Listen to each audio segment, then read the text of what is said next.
Why don't we go ahead and we'll get started. I'm so glad that all of you could join us today. We're here at Meals on Wheels, Central Texas. I'm Vanessa Scruggs, the Director of Development here. This is the first segment in a series that we are calling Get to Know Us Thursdays. We're really excited to have this format to be able to engage with the community and let people learn a little bit more about our programs, because I think everybody's so familiar with the nutritious meals that we deliver to our homebound seniors. But like I said, there are so many other programs that wrap around that are giving these seniors the ability to live with dignity and independently in their own homes. So we wanted to just kind of take a moment every week and delve a little bit deeper into the different programs. And today I'm really excited to be starting with Heather Allard, who is with our PALS program. If any of you, you'll notice you're all on mute.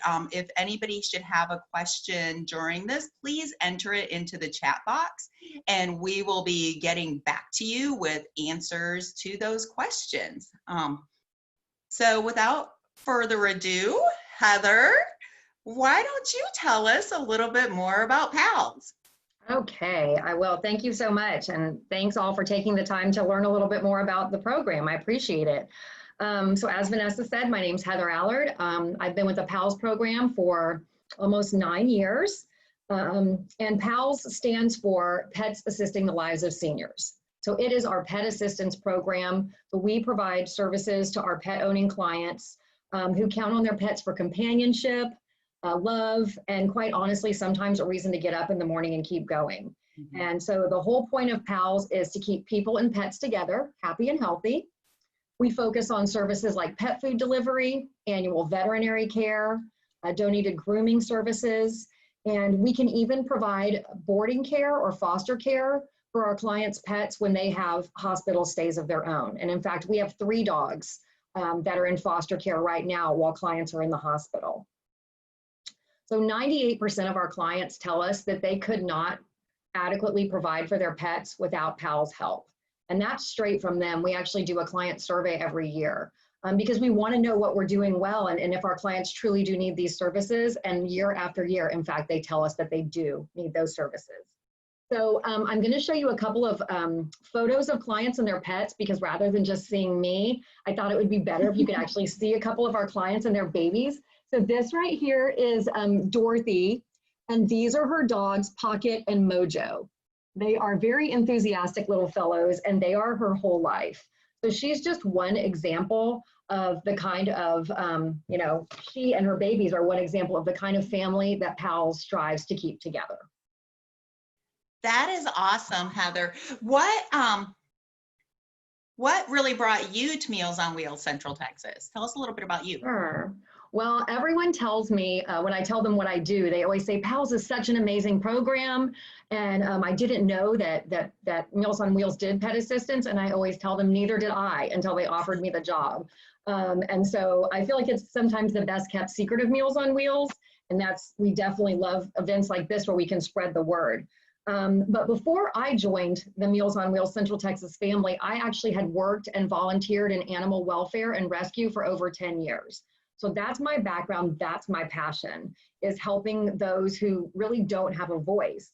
And so that translated over so nicely into Meals on Wheels. I had actually applied for a different position and they had filled it, but they said, based on your resume, we think that this PALS program would be an amazing fit for you, because I had just left working at the animal shelter. And I think I was so excited at the interview, I was afraid I scared them. Because I was like, oh my gosh, you don't understand. This is like a dream job. So almost 9 years later, and we've been able to grow the program.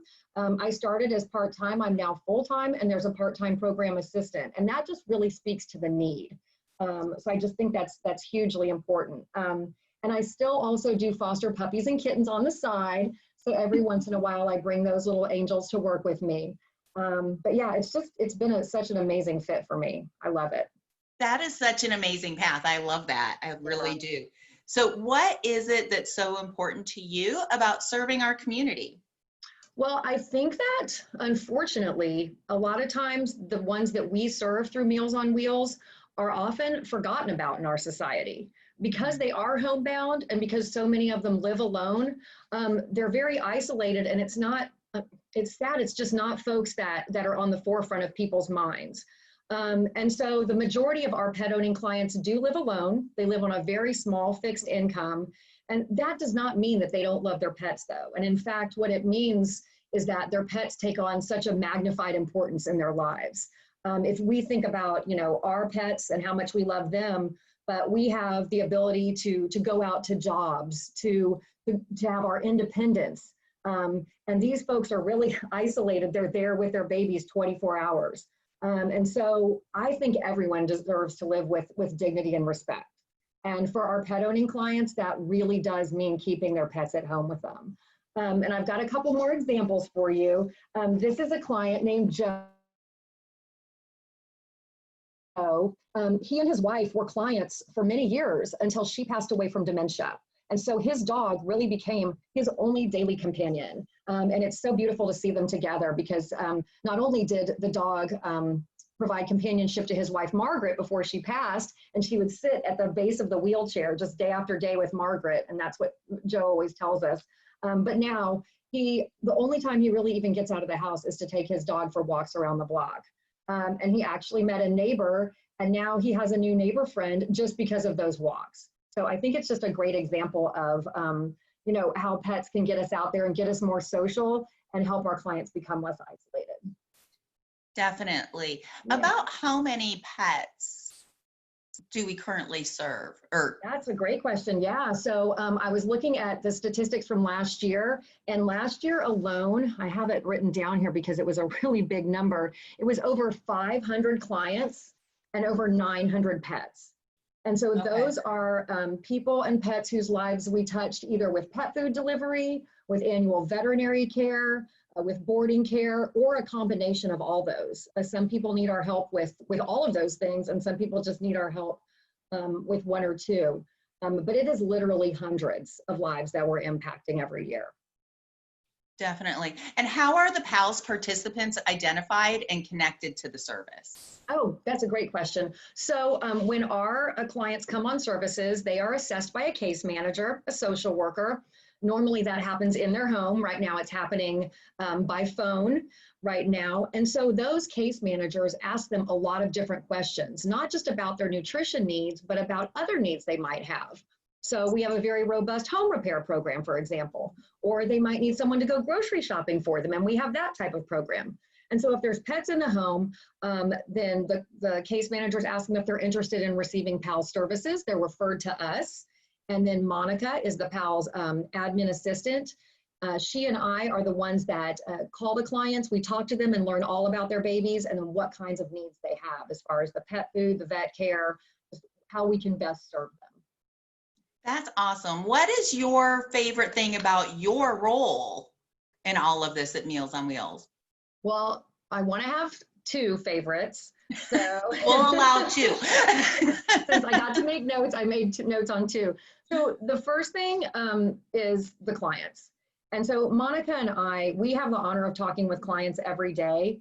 And believe it or not, sometimes our pet owning clients, they don't have other folks in their family or their lives who really get how important their pets are to them. Mm-hmm. And so as pet owners and animal lovers, we can really connect with them. We can empathize with them. We listen to them. And we really want to honor them and let them know that they're heard and understood. Sometimes, you know, families are complicated.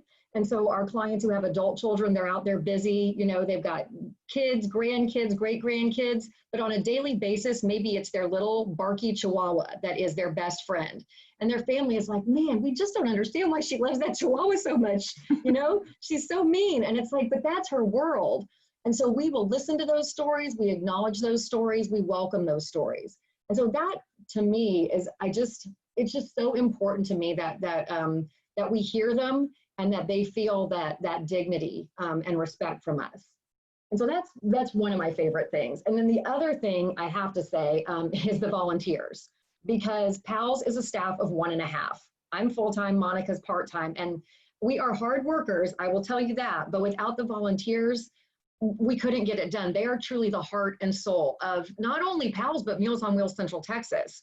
And so what they do is they deliver the pet food. They deliver to hundreds of clients every single month, pet food and supplies.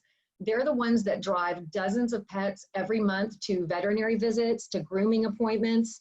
They take clients' pets into their homes for foster care. Before the pandemic, we would have them go to clients' homes to give their dogs baths and things like that, that the clients simply aren't physically capable of doing. And so, yeah, I mean, without our team of volunteers, we couldn't have a PALS program. So they're, yeah, they are very important to us. Absolutely. That's awesome. That's awesome. And they're really dedicated. Yes. What's one of your favorite client stories?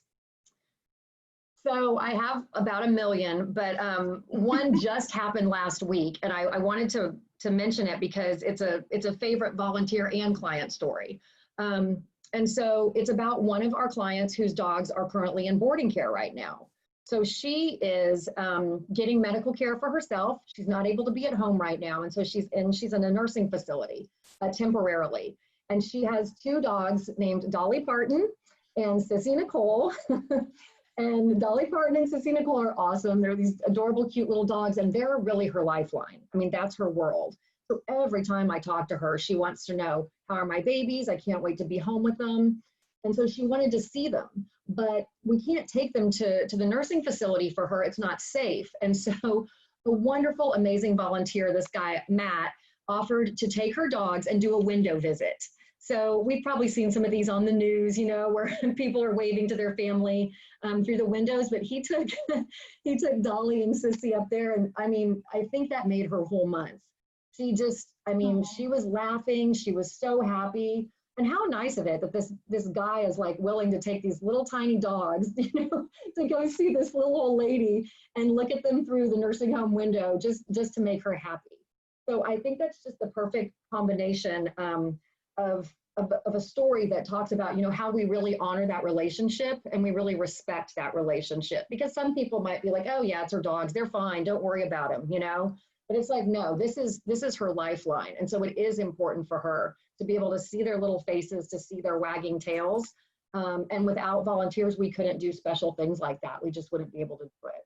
And I bet that wasn't only special for her, but it was special for the puppies too. You know, Yeah, I mean, there's such a bond there that goes both ways.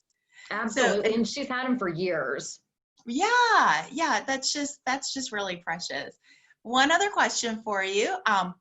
So if we're currently at 500 clients and serving about 900 pets through them, what's the total capacity or goal, if there is one, for pets served? That's a great question. Right now, we do have a waiting list for veterinary services. Mm-hmm. And the reason that we have a waiting list is not because we don't have enough volunteers. And it's not because we don't have enough vet clinics that are willing to donate services. We have an amazing partnership with the Texas Veterinary Medical Foundation. Quite honestly, we would have to replicate Monica and myself. We're a small program that is part of a larger nonprofit, and we get that. But the need is still great. The need is still out there.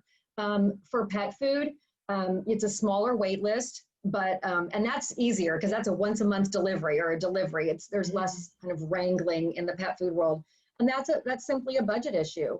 Our development team is amazing about seeking out grants, about getting folks to do pet food drives. So really, the things that are holding us back, and I bet every nonprofit program manager says this, but funding and staffing, and those are always going to be hurdles. But I'm so proud to say that over the last 8 years. We've tripled the number of clients who receive pet food every month.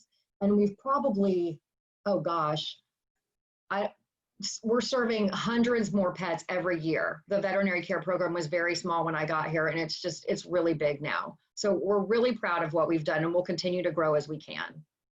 That's fantastic. That's really great. What's really the most important thing that you'd like people to know and take away with them about Meals on Wheels Central Texas and PALS? Well, I think one thing that is important for me to express, and which I always try to express to people when I talk to them, is sometimes you just have an image in your head of an elderly person or a disabled person or a homebound person, and it becomes a very flat perspective. You don't see them as a true individual. And our clients are just like we are. They've had amazing careers. They've had amazing families. They've been leaders in their communities. And now is a time in their life when they need a little bit of help.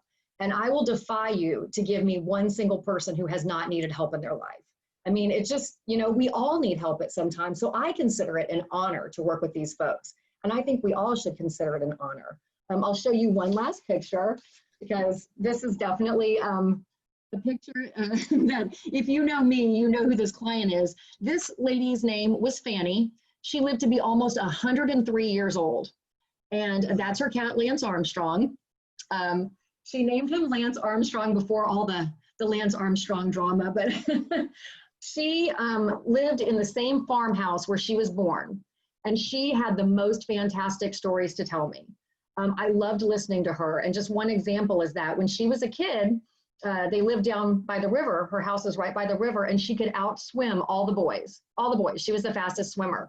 But back then, women could not be lifeguards. So she couldn't get a job as a lifeguard. I mean, I just think, like, hearing about how people grow up, hearing about her family. She was involved in Farm Aid in the 80s. And they did, she was on 60 Minutes with Willie Nelson when they did Farm Aid in the 80s. I mean, this is an amazing person who had really incredible stories to tell.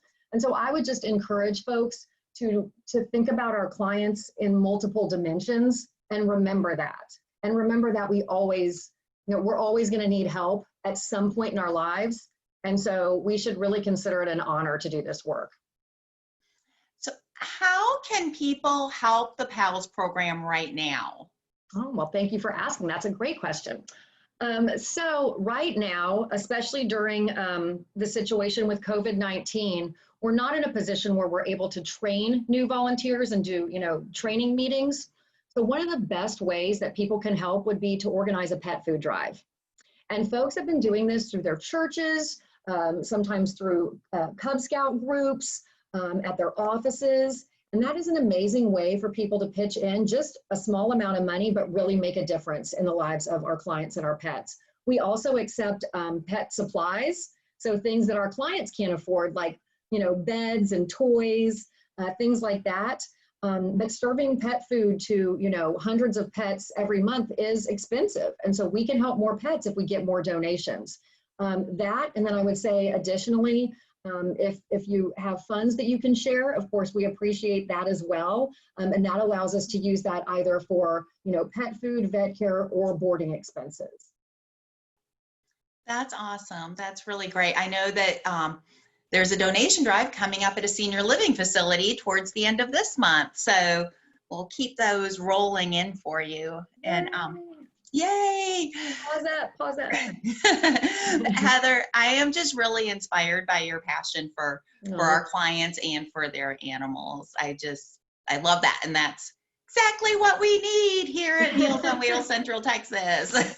Well, thank you so much. It's definitely a labor of love. And I mean, I get to do work that I know is important and meaningful. I mean, come on, what's better than that? So exactly. That's so true. Yeah. Well, I hope that everybody has really found this informative today. We thank you so much for taking your time and joining us. I hope that you'll join us again. We'll be sending out invitations to next Thursday's Get to Know Us Thursday. If you have any other questions, please feel free to visit our website, mealsonwheelscentraltexas.org. You'll find more information about PALS there, as well as all of our other wonderful programs and everything that we do. And if you weren't able to ask your question during this session, or you think of one later, you can just reach out to us through the Contact Us tab on the website, and we will be in touch. I thank you so much for joining us today. Thank you all. Thank you. Have a wonderful day, everybody.